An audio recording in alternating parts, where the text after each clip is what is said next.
So in 1974, Dutton and Aaron did a study in which they had an attractive woman approach men either on a bridge, a very shaky, long, unsturdy bridge, or towards the end. So what the researchers found was that the men who were still on the bridge, still, experiencing the shaky, nervous adrenaline rush of the bridge, tended to give much more sexual responses to the TAT card, and they tended to call the woman more. Isn't that fascinating? Man, I feel like this should be a warning to us all, the power of our subconscious and psychology. In this example with the bridge, these aren't even positive physiological responses. These are negative. These are associated to fear and danger. And that's how powerful misinterpreting our emotions can be, that something that's very not good, danger and fear, can actually then be projected and placed on something like an attractive female and thinking, oh, I'm actually just attracted to her because my heart's racing faster. So what was the reason for this? It's actually pretty simple. They were physiologically aroused, meaning they had rapid heart rate, sweating, adrenaline, all that good stuff because of the bridge and how it was making them nervous and, the sense of danger and adrenaline. So another way to look at this is thinking that like all the dopamine, all the endorphins, the good feelings that you're experiencing, maybe on a roller coaster, maybe some exciting events, instead of you just realizing that event was fun and sure I enjoyed the person as well, all of that feel goodness gets placed on the person thinking, oh man, this person's just amazing. This person's awesome. They're the reason I'm having such a great time, like purely.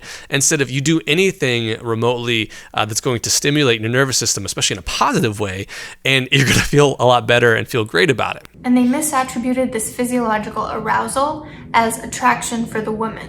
What does that actually mean? Well, another way to look at this is there is a strong relationship between our body and our emotions.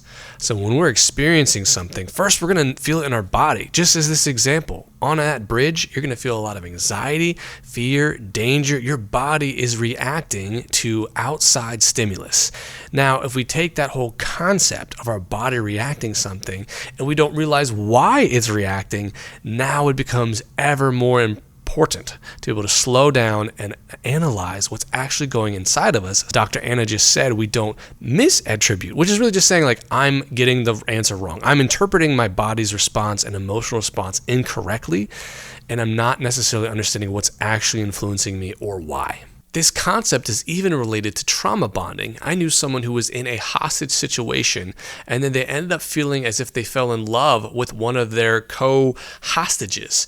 And they progressed the relationship very quickly, almost got married, because both of them just assumed this intense, a trauma bond is also established because you and only this other person can totally know what you've been through. So there's this exclusivity, this idea that you get me and no one else does. Mixed in with this misattribution, you're assuming, oh my gosh, we just experienced something super intense. Only you get me. Therefore, we have this obvious, really intense bond and intimacy, but really at the end of the day, it's misattribution and a trauma bond. So in this case, the theory is that you experience this event, you experience physiological arousal, so racing heart, adrenaline, sweating. You interpret this as being due to the attractive female and not the shaky bridge, and then you label this emotion as attraction. If you want to get someone basically tricked into being attracted to you, is do something that gets them physiologically aroused. Go to a roller coaster or a water park or go on a hike. And obviously, Dr. Anna is not suggesting to go out and trick people. That's actually, ironically, one of my biggest fears of making psychology videos is you're going to give people truth, and some people are going to use them for good, and some people are going to use them in very nefarious ways. So there are like two sides to the coin on this one. One, if you're only going on dates and having conversations, although that's great to have intellectually stimulating conversations and getting to know someone, if you're only doing that, someone might actually unintentionally think you're more boring or not as interesting because if every other date they're going on is interesting, they're going to be comparing, well, I always feel so much more with all these other people. Now, on the flip side of that, if every date that you're trying to go on with someone that you're really interested in is about excitement, it ends up happening that then the person, when you actually have nights in and you're not having this adrenaline rush, they start questioning, well, wait, I used to feel so much stronger and so much differently about this person. I guess I just fell out of love. I guess I don't like them anymore. So the trick or hack, if you will, is to be very intentional about dating. I'm sure some people this comes so natural to.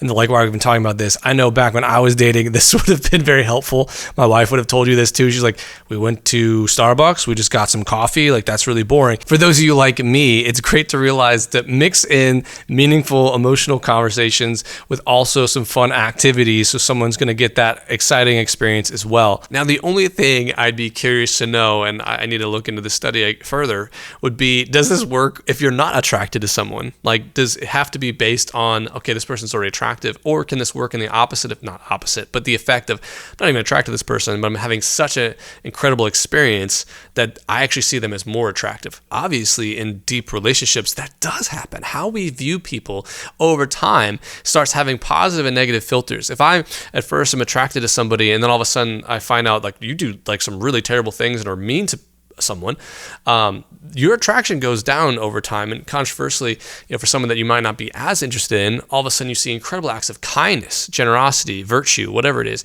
And all of a sudden you're like, wow, this person's a lot more beautiful than I realized. So it does have that effect. I just don't know if the misattribution would also carry over to that concept of just not being attracted to someone. So although an interesting concept, definitely not something you should try on every single date because it's unsustainable and it's not really an honest way of building relationships. Bonus takeaway is to realize we have to understand what we're feeling and why we're feeling it, or we can come to the wrong conclusions all the time. I cannot tell you how many times this plays out in couples who've been married for a long time, and all of a sudden the kids have grown up, or maybe they're out of the house, and instead of realizing the whole big picture of we've now probably spent 5 or 10 years of not connecting and not building our relationship and not talking about things, they just make this a conclusion, we're just not in love anymore. And actually, love is always really a choice. Love requires a lot of work. There's no good relationship that doesn't require a substantial amount of work. And so it's just always good to be kind of curious and suspect of our emotions. We really need to understand what's going on underneath them.